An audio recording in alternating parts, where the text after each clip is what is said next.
Gênesis, série Imagem e Semelhança. Episódio Toldot. Nesse episódio, nós vamos ver Isaac, o filho de Abraão, como pai de dois filhos muito diferentes. O que será que o pai Abraão imprimiu no caráter de seu filho Isaac? Que tipo de imagem e semelhança podemos encontrar nesse episódio? Erros, acertos, julgamentos e omissões. Que tipo de imagem Abraão imprimiu em Isaac? Esse episódio está realmente com um bom texto e contexto, sem espaço para pretextos. Essa é a sua Academia de Jesus. E vamos ao texto. Os meninos cresceram. Aqui eu quero já fazer uma pausa dentro do texto para o contexto. Quando ouvimos em qualquer texto a descrição que alguém cresceu, isso significa que houve mais do que uma mudança de idade. Houve um acréscimo de responsabilidade. Essa pessoa que cresceu também aprendeu e tem responsabilidade pessoal em suas escolhas. Esse entendimento te ajuda bastante na compreensão das lições bíblicas. Anota isso. E vamos continuar no texto. Esaú tornou-se um caçador habilidoso. Grava essa palavra-chave. Um caçador habilidoso. Um homem de vida livre, mas Jacó era um homem gentil que ficava em casa entre as tendas. Olha o contraste entre os dois filhos. E Isaac, que gostava de caça selvagem, amava Esaú, mas Rebeca amava Jacó. Gênesis 25, 27 ao 28. Que descrição notável a Bíblia está fazendo sobre o diferente amor dos pais. Não temos dificuldades aqui em compreender por que Rebeca amava Jacó. Ela recebeu uma palavra de Deus no qual foi dito para ela: duas nações estão no teu ventre, e dois povos dentro de ti serão separados. Um povo será mais forte do que o outro, e os mais velhos servirão aos mais jovens. Gênesis 25, 23. Jacó era o mais jovem. Então, Rebeca deduziu bem que seria ele, Jacó, que continuaria a aliança e que permaneceria fiel à herança de Abraão. E ensinaria para os seus filhos sobre essa aliança. A verdadeira questão aqui é: por que Isaac amou tanto a Esaú? Essa pergunta gera algumas indagações, tais como: será que Isaac não via que Esaú era um homem desprendido de espiritualidade e um caçador que não era dedicado às coisas divinas? Podemos aceitar que a atração de Isaac pela caça selvagem de seu filho Esaú era o motivo para que ele amasse Esaú? Será que Isaac não sabia como Esaú havia vendido seu direito de primogenitura por uma tigela de sopa? E como ele posteriormente desprezou o próprio direito de primogenitura? Temos esse registro em Gênesis capítulo 25, versículo 29 ao 34. Seria Esaú alguém a quem confiar o patrimônio espiritual de Abraão? Muitas perguntas para entrarmos em nossa compreensão, não é mesmo? Vou compartilhar algumas premissas do nosso silogismo. Isaac certamente sabia que seu filho mais velho era um homem de temperamento inconstante e que vivia nas emoções do momento. Grave essas duas sentenças. Um homem de temperamento inconstante e que vivia emoções do momento. Essa é uma boa dica para você entender os edomitas que foram gerados por Esaú nos próximos episódios. Vamos seguir em frente, ainda tem muita coisa para a gente. Mesmo que tudo isso que já citamos não incomodasse tanto a Isaac, as cenas seguintes envolvendo o seu filho Esaú claramente o incomodaram. Ora, sendo Esaú da idade de 40 anos, tomou por mulher a Judite, filha de Beeri, Eteu, e a Basemac, filha de Elom, Eteu. E estas foram para Isaac e Rebeca uma amargura de espírito. Gênesis 26, 34, 35. Esaú sentiu-se em casa entre os hititas e ele ainda se casou com duas de suas mulheres. Este realmente não era um homem para levar adiante a aliança de Deus com Abraão. A aliança envolvia certa distância dos hititas e cananeus e de tudo o que eles representavam em termos de espiritualidade, cultura e moralidade. No entanto, Isaac claramente amava Esaú. E vemos isso não apenas no versículo com o qual começamos em Gênesis capítulo 25, versículo 27 ao 28, mas no capítulo 27 de Gênesis também diz isso.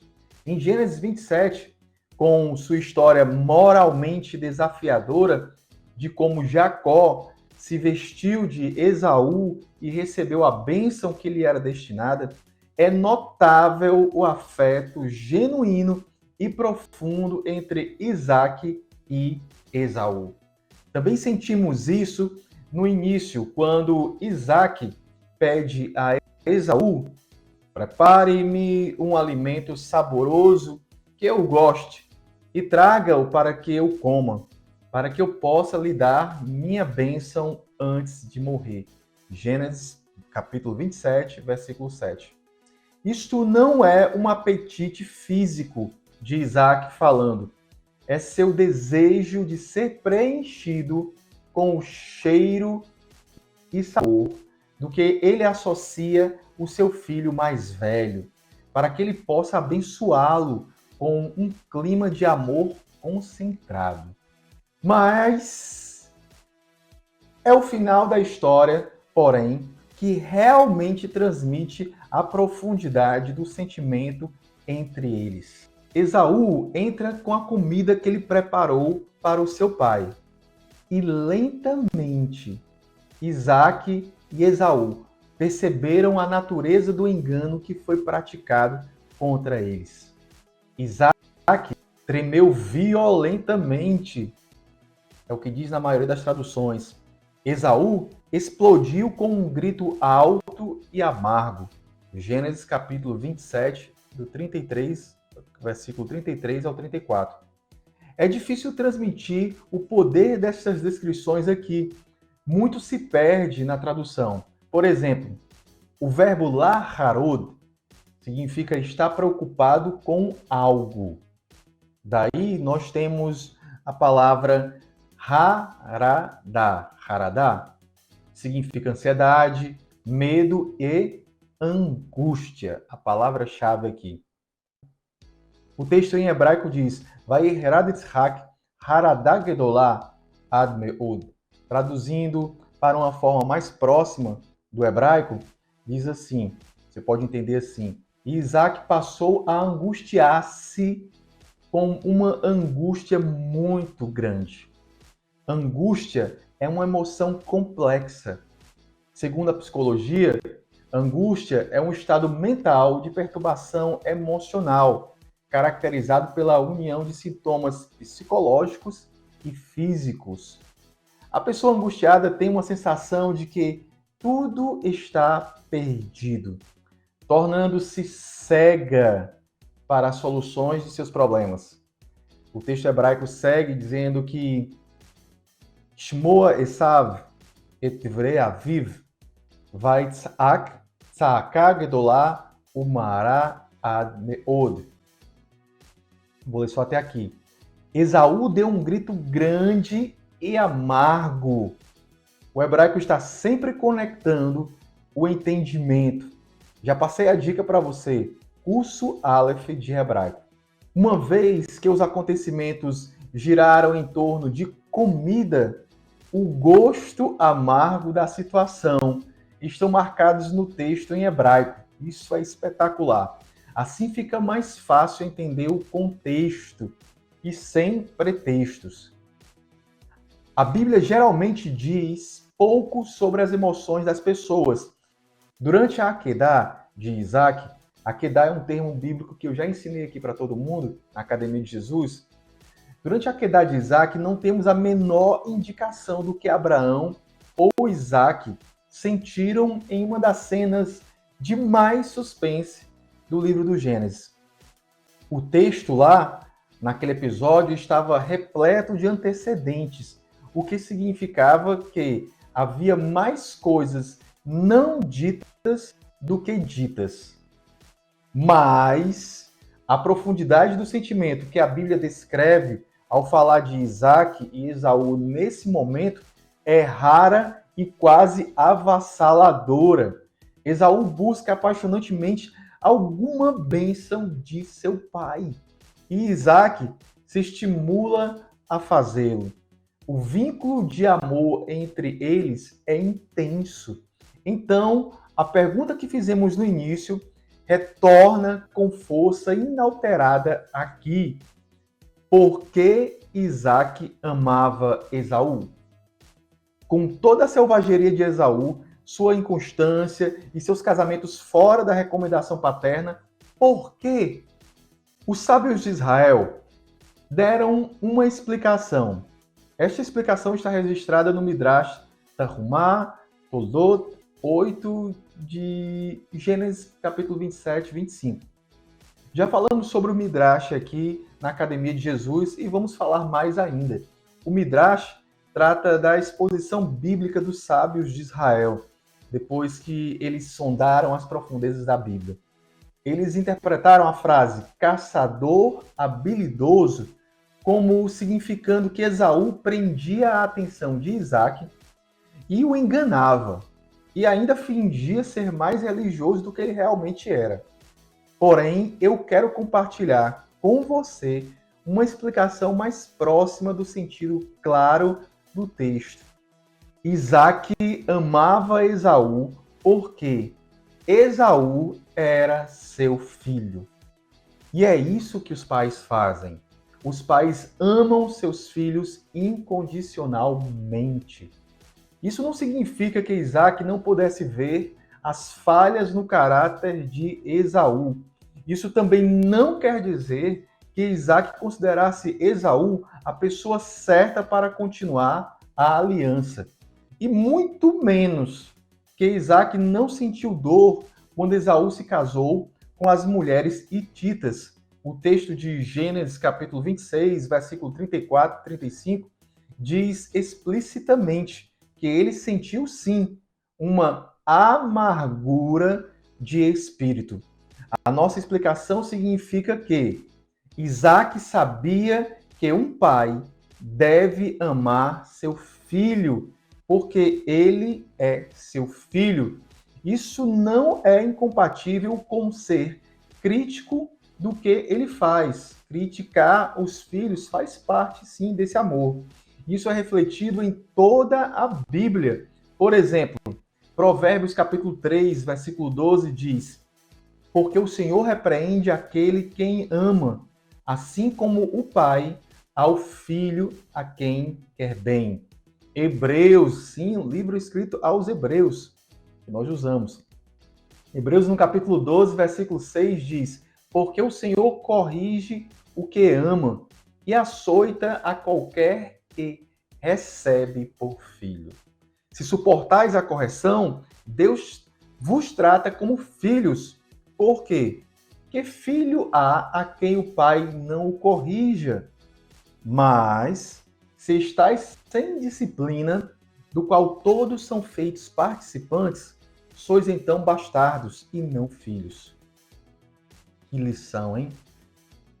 Um pai não renuncia seu filho, mesmo quando ele decepciona suas expectativas. Isaac estava nos ensinando uma lição fundamental sobre paternidade.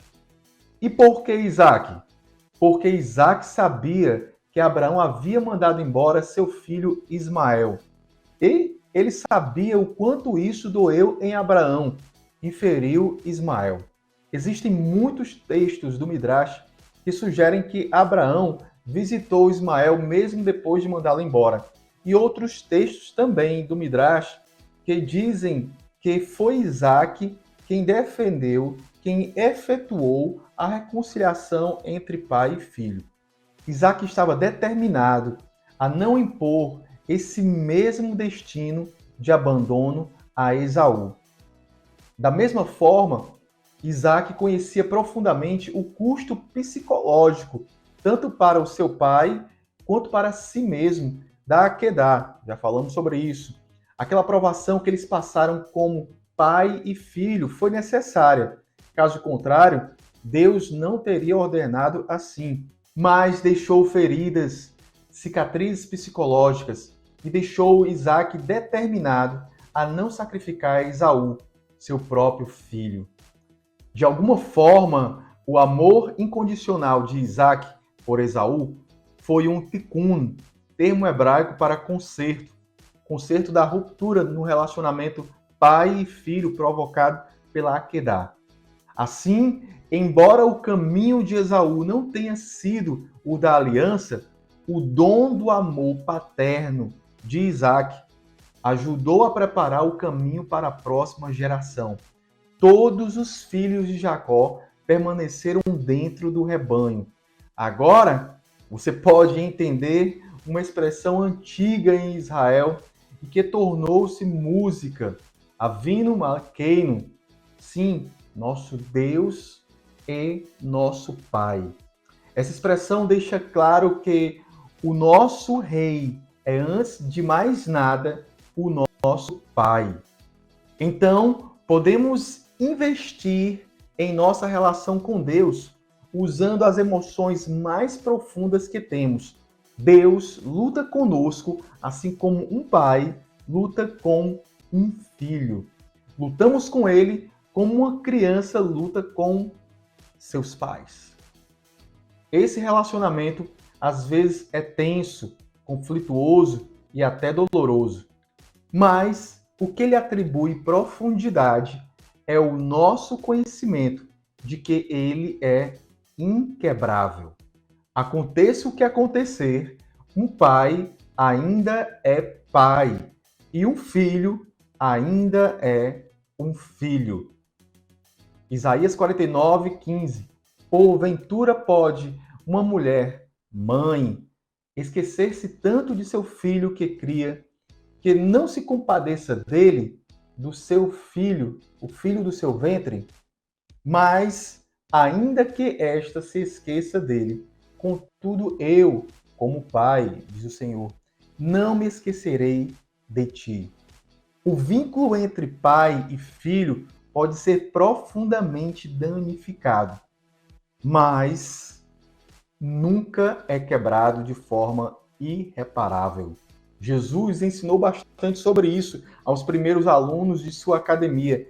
Mateus capítulo 23, versículo 37 diz: Jerusalém, Jerusalém, que mata os profetas e apedrejam os que te são enviados.